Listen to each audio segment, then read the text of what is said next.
Bapak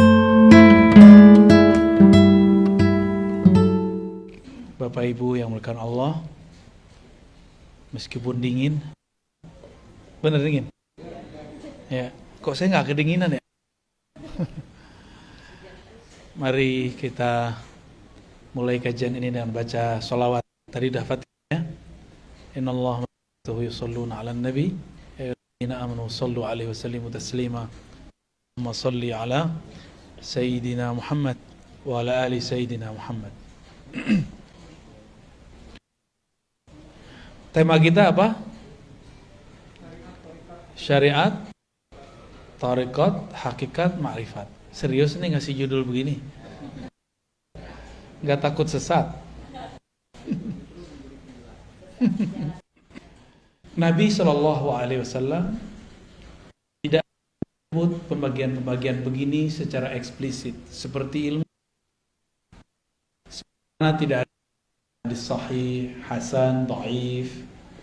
Sebagaimana tidak ada pembagian usul, tidak ada pembagian ilmu tafsir. Ya. Siapa yang membagi ini? Para ulama. Karena itu datang satu paket. Nabi datang satu amalan itu mencakup 4 unsur, mencakup semua ilmu. Semua amalan Nabi ada syariatnya, ada tarekatnya, ada hakikatnya, ada ma'rifatnya. Jadi jangan sampai lagi ada pertanyaan konyol mengatakan, emang ada syariat, tarekat, hakikat, ma'rifat di zaman Nabi? Nah, itu pertanyaan konyol itu. Nanti kalau dibalik gimana? Emang ada hadis sahih, hasan, dhaif di zaman Nabi? Kan gak ada. Jadi jangan bertanya yang konyol-konyol. Sok kritis tapi gak pakai data. Sok kritis tapi gak rasional. Lalu bagaimana kalau mau nanya? Kalau kita mau mengkritisi sesuatu, kuasai dulu yang mau dikritisi itu apa. Inilah pesan berat yang dulu diturunkan oleh Imam Abu Hamid Al-Ghazali yang wafat tahun 505 Hijriah. Sekarang 1434 ya. Apa kata beliau? Kalau engkau mau mengkritisi sesuatu, memuji sesuatu, maka kuasai dulu sesuatu itu apa. Dan ini beliau lakukan sendiri. Imam Al-Ghazali ketika hendak mengkritisi filsafat, dia pelajari 2 tahun, lalu dia review selama 1 tahun. Jadi 2 tambah. Dan dia menulis dalam masa itu. Belajar, dia katakan, dia review, kemudian dia tulis 3 tahun genap. Jadi Imam Ghazali baru kemudian mempublikasikan kritiknya terhadap filsafat setelah 3 tahun mendalami filsafat.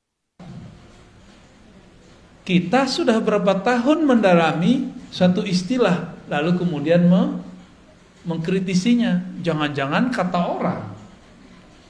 Katanya nggak boleh kata orang, ya, harus kata Allah dan Rasulnya.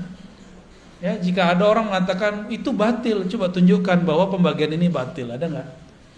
Kan nggak ada. Syariat itu ada di Quran istilahnya. Syir'atan wa minhaja. Itu ada di Quran ya.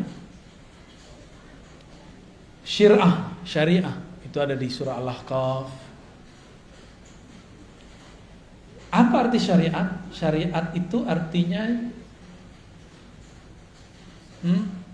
yang syariat itu jalan. Syariah yang dijalani. Bisa begitu ya. Bisa juga diartikan jalan itu sendiri. Jadi sebenarnya syariat dan tarekat itu artinya sama. Syariat itu jalan, tarekat itu jalan. Syuru' arti bahasa Arabnya syuru' itu artinya proses. Syara' artinya hukum yang mesti dijalani. Ya, syara' hukum yang mesti dijalani. Kalau di kampung saya ada ungkapan begini, adat bersandikan syara. Bukan syariat, syara. Sama, maksudnya sama. Ternyata di Jambi juga sama, di Riau saya dengar sama. Di Aceh sebagian ada yang ngomong begitu juga. Di Malaysia juga ada yang menyebutkan kalimat itu. Adat bersandikan syara. Berarti hanya satu suku aja. Nggak tahu siapa yang duluan, itu tinggal klaim-klaim sejarah aja ya. Kalau klaim sejarah biasanya mulai rasis. Saya nggak mau rasis. Kita diciptakan oleh Allah lita'arafu, supaya kamu saling berbagi ilmu, saling kenalan, tidak boleh rasis. Oke. Jadi syariat artinya apa? Jalan. Tapi bedanya apa dengan thariqat?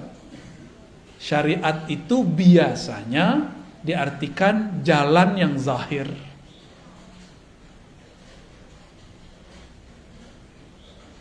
Kaedah-kaedahnya ada pada syariat.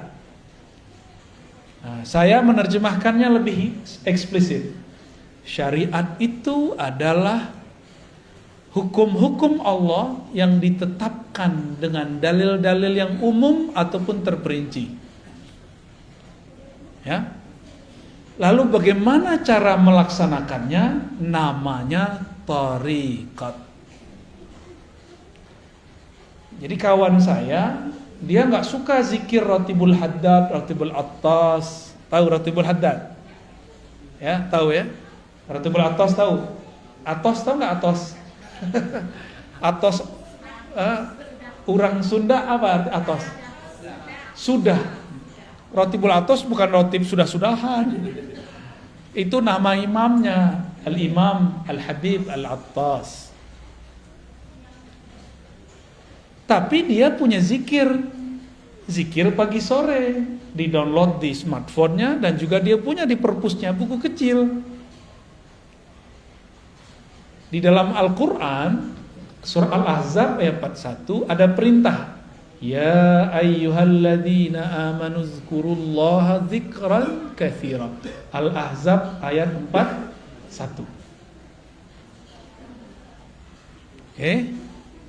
Wahai orang beriman, ingatlah Allah sebanyak-banyaknya. Itu syariat, hukum syariat. Tekniknya gimana? Kata kawan, bid'ah tuh pakai Ratibul Haddad, Ratibul Attas. Tapi dia ngeluarin buku baru, zikir pagi dan sore yang sahih. Itu juga namanya thariqat baru. Thariqat tergantung siapa namanya. Kalau yang nulis ini namanya Dodo, Eduardo. Berarti thariqatnya thariqat Dodowiyah. Kalau ente mancung, thariqat al-mancungiyah. Jelek amat nama thariqat ya. Ya. Dulu almarhum Haji Maksum misalnya punya wiridan yang dia kerjakan pagi dan sore. Maka thariqat yang dia tinggalkan boleh disebut dengan al-maksumiyah. Gitu. Maka penamaan zikir itu biasa. Ya, boleh-boleh aja. Ya. Kenapa nggak disebut dengan zikir Nabi aja? Ya kan Nabi zikirnya banyak. Saya punya kitab zikir Nabi hampir 10 yang pakai ilmu hadis, dan kalau di luar ilmu hadis banyak, puluhan. Yang ilmu hadis saja pakai riwayat, itu udah pusing kita bacanya. Ini yang mana mau diamalkan duluan? Karena kita bingung, banyak dalil, maka perlulah seorang guru yang akan meramu. Jadi dalil itu seperti bahan-bahan obat. Yang bisa meramu apoteker. Kalau zaman dulu dokter tuh bisa, boleh zaman dulu. Boleh meramu obat. Saya mau tanya nih, Bapak Ibu ini, kalau sakit boleh nggak meramu sendiri obat, masuk ke ruang apotik terus ramu-ramu sendiri? Lo kan nggak boleh taklid. Katanya nggak boleh taklid. Taklid ke dokter juga nggak boleh dong. Kenapa percaya sama dokter? Taklid sama apoteker juga nggak boleh seharusnya. Kalau kita boleh bilang nggak boleh taklid. Taklid artinya apa? Ikut tanpa tahu kenapa. hakikat sesuatu itu ada. Ikut tanpa mengetahui dalil. Kenapa obat kalau batuk ini A, B, C, D? Disebutkan nggak sama dokter? Disebutkan nggak sama apoteker? Enggak. Terus kenapa percaya-percaya aja? Kenapa itu boleh, sedangkan dalam agama nggak boleh? Gitu. Yang mengerti dalil ulama atau orang awam? Ulama. Berarti kalau nanya dalil ke siapa? Kalau kita nanya dalil ke ulama, itu sudah sama kayak kita mau taklid tapi menaik pangkat jadi ittiba. Nah, kembali yang tadi. Bagaimana teknik berzikir itu masuk ke thariqat? Mana perintahnya zikir, masuknya ke syariat. Jadi beda syariat sama thariqat apa? Syariat itu dalilnya, thariqat itu caranya. Mudah toh? Ada perintah, shollu kama raaitumuni usolli. Salatlah kamu seperti kamu melihat aku salat. Ada yang lihat Nabi nggak? Ada yang lihat Nabi? Mimpi aja. Mimpi aja nggak jelas ya. Kalaupun mimpi bukan Nabi lagi salat kan? Terus kalau kita disuruh salat melihat Nabi, kita ini nggak ada yang lihat Nabi. Terus gimana caranya? Nah, kalau ada syariat, thariqat, cara ngamalin, ada lagi cara yang lain. Namanya mazhab. Mazhab itu cara mengamalkan dalil yang zahir. Thariqat itu cara mengamalkan dalil yang tersirat. Jadi mazhab mengamalkan yang tersurat, thariqat mengamalkan yang Udah tahu perbedaannya? Oke. Terus gimana? Kata kawan, tidak boleh ikut mazhab. Ya, tidak usah ikut Syafi'i, langsung aja ke Nabi. Kalau Syafi'i berbeda dengan Nabi, kita ikut Nabi. Konyol nggak? Imam Syafi'i bisa beda sama Nabi. Terus ente gimana nasibnya? Kalau Imam Syafi'i yang jarak beliau dengan Nabi cuma 2 orang, bisa berbeda dengan Nabi, terus nasib antum apa? Yang jarak dengan Nabi 14 abad, 1400-an tahun. Mikir-mikir kalau mau ngomong ya. Tapi ada yang lebih dahsyat lagi. Kalau sahabat berbeda dengan Nabi, kita ikut Nabi. Jadi dia adu-adu sahabat sama Nabi. Ini orang lebih berbahaya daripada Syiah, lebih berbahaya dari Khawarij, lebih berbahaya dari Mu'tazilah. Karena yang mengadu-adu sahabat dan Nabi itu kelompok Syiah, kelompok Mu'tazilah, kelompok Khawarij. Kelompok Syiah bilang para sahabat pengkhianat, merampok, mencuri, mengambil pemerintahan yang Nabi wariskan kepada anaknya, mantunya, lalu diambil oleh mereka. Maka mereka benci ke Abu Bakar, ke Umar, Utsman. Saya nggak tahu Syiah yang di Bandung begitu apa enggak. Kali ada Syiah Al-Bandungi, dia masih cinta sama Abu Bakar, kan kita nggak tahu. Siapa tahu kan beda, namanya doang yang sama. Kalau sama, wah berarti dia bisa saudaraan sama kita. Tapi kalau mereka menghujat sahabat, ya saya hello aja ya. Gak bisa, kita gak bisa bersahabat. Ente aja gak bisa bersahabat sama sahabat Rasul, gimana bersahabat sama kita? Gitu ya. Ada orang ngomong begitu, bener gak? Kalau imam mazhab, Imam Syafi'i beda sama Nabi, kita ikut Nabi. Jadi dia pernah berpikir, bersuuzon ke imam. Kalau Nabi, imam ini berbeda sama Nabi. Imam ini buat ajaran baru. Jadi yang dia pikirkan mazhab itu agama buatan imam. Ini kesalahan besar ini. Ini logika yang nggak nyampe. Buat definisi tapi nggak nyampe. Dan saya sering ketemu Dan udah saya contohkan, mereka ngomong nggak usah ikut Syafi'i, langsung aja ke Sahih Bukhari. Masih ingat? Masih ada nggak orang begitu? Masih ada. Padahal kita udah ngaji kemana-mana, kita ulang-ulang ini. Tanda dia kalau ngeritik kita nggak pernah dengerin video kita. Ya. Imam Bukhari murid dari muridnya Imam Syafi'i. Imam Bukhari ini juga riwayatin hadis, cuma tidak dikenal sebagai periwayat, dikenalnya sebagai imam mazhab.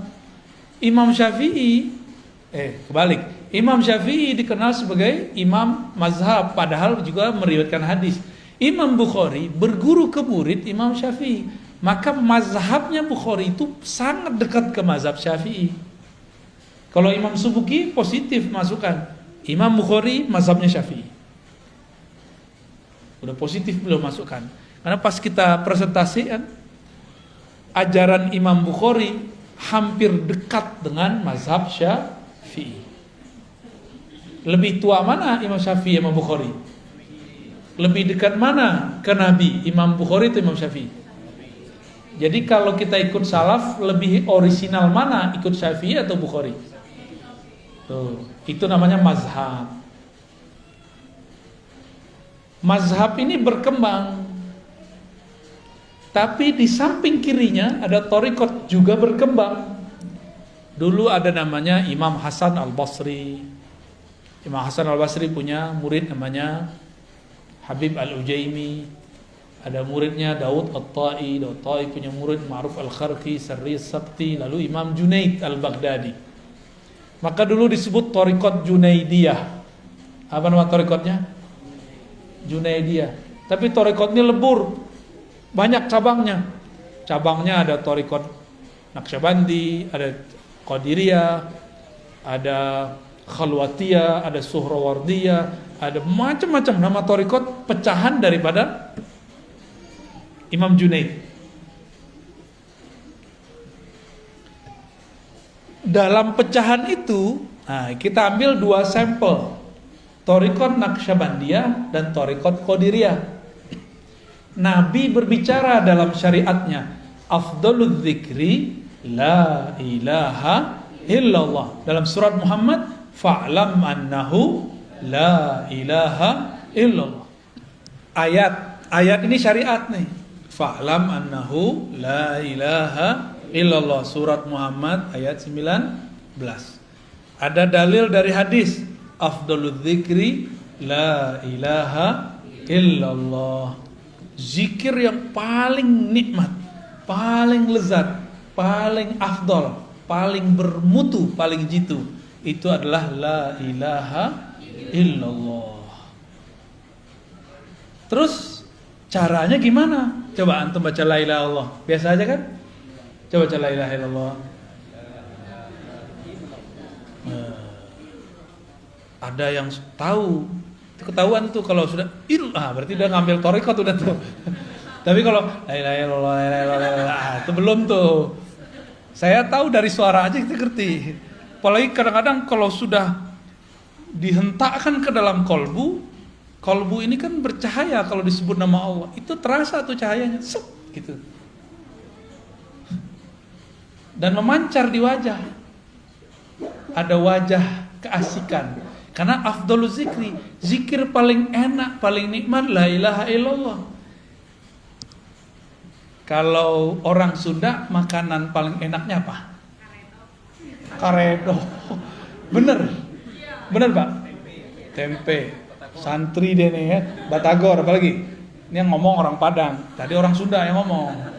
Kayaknya yang lebih sohor orang Sunda nih. Bener. Karedok. Oke. Karedok kalau cara buatnya ditonton di YouTube, buat sendiri, beda gak dengan emak-emak kita yang dulu buat? Beda? Kenapa beda? Suka enak aja. Thariqatnya, tekniknya. Maka thariqah itu teknik. Beda warung, beda rasa, bener. Bahan sama. Bahannya apa aja? Kucing. Tuh. Kalau saya makan keredok saya nggak nanya. Yang penting enak, gitu. Teh yang penting buatnya enak. Tipe-tipe murid begitu. Ada murid mau tinggal jadi aja. Udah Pak Kiai, Pak Ustadz, ajengan, ajarin zikir. Udah pusing. Tapi kalau sang guru tahu, la ilaha nafi illallah isbat, diambil dari pusar, dibawa ke, kayak gitu caranya. Itu cara ngaduk-ngaduk kalimah dalam kolbu. Ya, kalau salah aduk jadi nggak tuh barang? Nggak jadi. Kelebihan gosong, kurang, nggak mateng, nggak enak. Sama. Jadi kalau kita nih zikir, coba sendiri hasil lihat YouTube. Ya beda kalau ketemu. Ya beda. Abis makan di tempat orang jual keredok yang enak di Bandung, kita nggak belajar cara buatnya. Besok balik kita nggak belajar nih, kita cobain di rumah dengan cara yang lama. Rasanya beda nggak? Oke. Tapi kita datang ke kokinya, ajarin dong, diajarin sama dia tekniknya. Kita cobain di rumah, rasanya sama atau beda? Tetap beda. Tetap beda.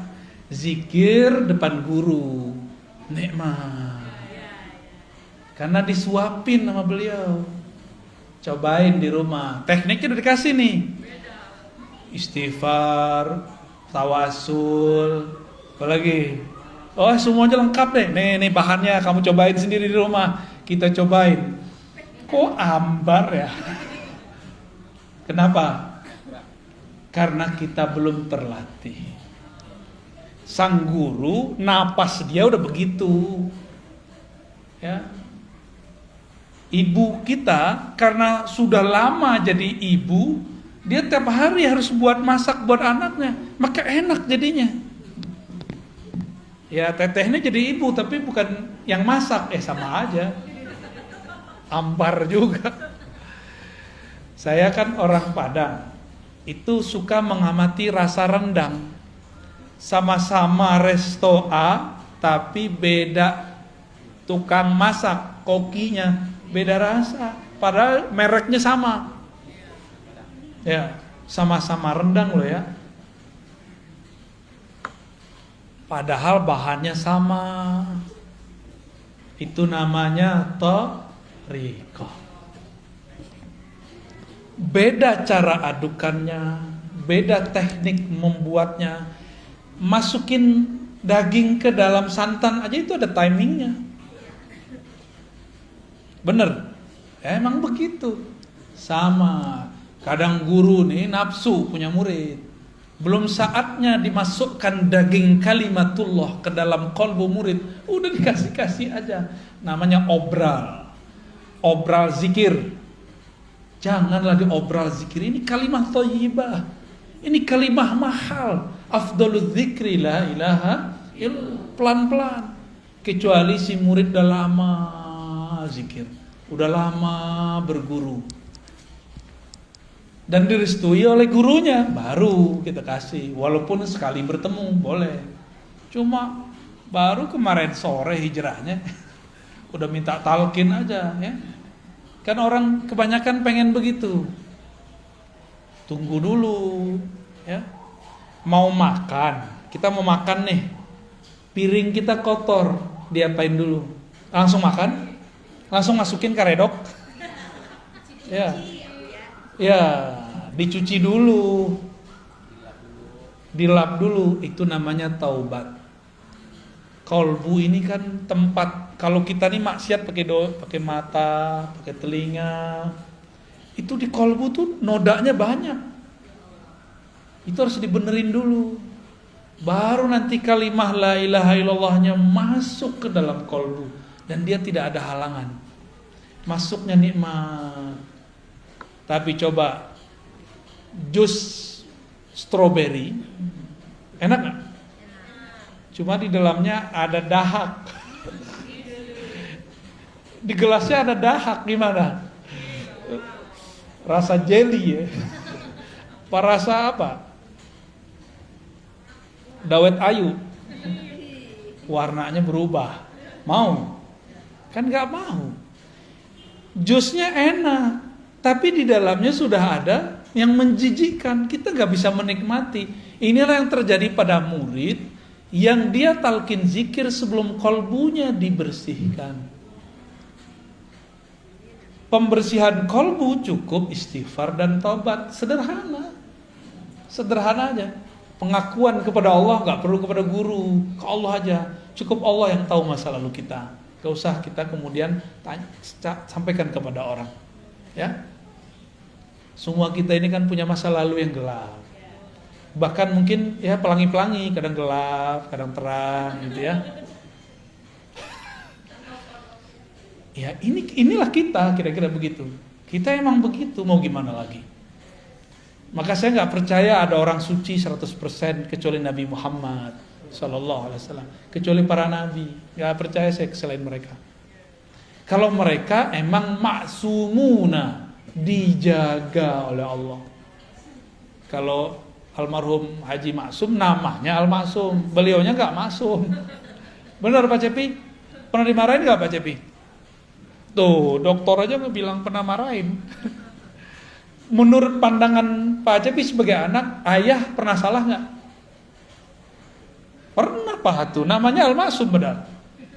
Maksud saya apa? Label-label A, B, C, D tidak akan merubah subjeknya.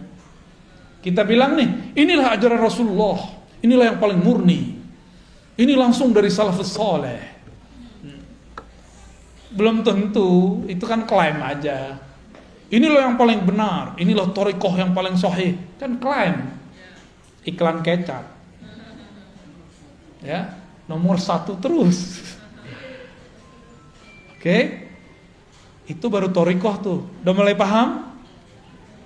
Sama-sama karedok, tapi beda teknik, beda koki, hasilnya beda. Sama-sama thariqat qadiriyah, tapi beda mursyid, beda guru, beda mentor, beda murabbi, beda hasilnya, beda enaknya.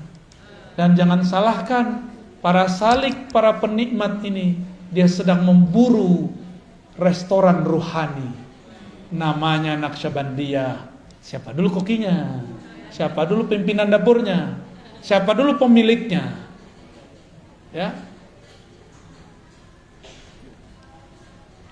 Apalagi sudah beda menu. Naqsyabandiyah menunya beda dengan Qadiriyah. Di Naqsyabandiyah zikir lembut dulu, baru zikir keras. Nggak ada keras juga sih, zikir bersuara aja. Di Qadiriyah zikir keras dulu, la ilaha illallah, gitu kan? Kalau di Naqsyabandi enggak, mata dipejam, lidah dikunci, sebutlah selembut-lembut mungkin nama Allah. Kayak kita bermanja-manja kepada sang kekasih bernama Allah. Beda enggak?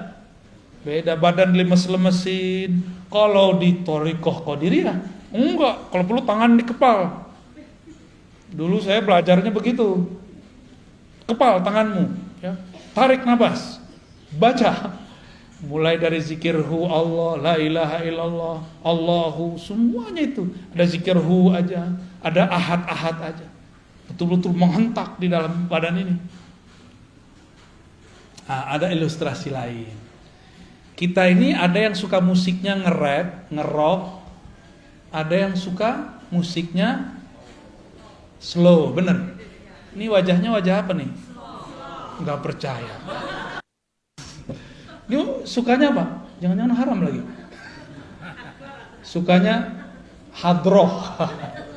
Hadroh itu udah separuh-separuh ngerok tuh, tang tung tang. Saya alirannya slow. Jadi kalau datang ke hadroh, saya request yang lembut dikit ya, gitu. Karena kalau denger duh. Dulu masih muda banget, seneng. Dulu thariqah Qadiriyah, thariqah Samaniyah yang saya pelajari, kita seneng kalau zikir keras. Apalagi kalau dikasih duk-duk. Allah, la ilaha illallah. Waduh, nikmatnya bukan main. Kalau minggu itu nggak ada zikir keras, kayaknya dunia ini hambar. Dulu begitu. Belakangan umur udah nambah, ya senangnya yang yang adem-adem, yang lembut-lembut, tapi tidak anti zikir keras. Memahami, oh zikir keras ini beda gitu. Cari senangnya yang lembut-lembut.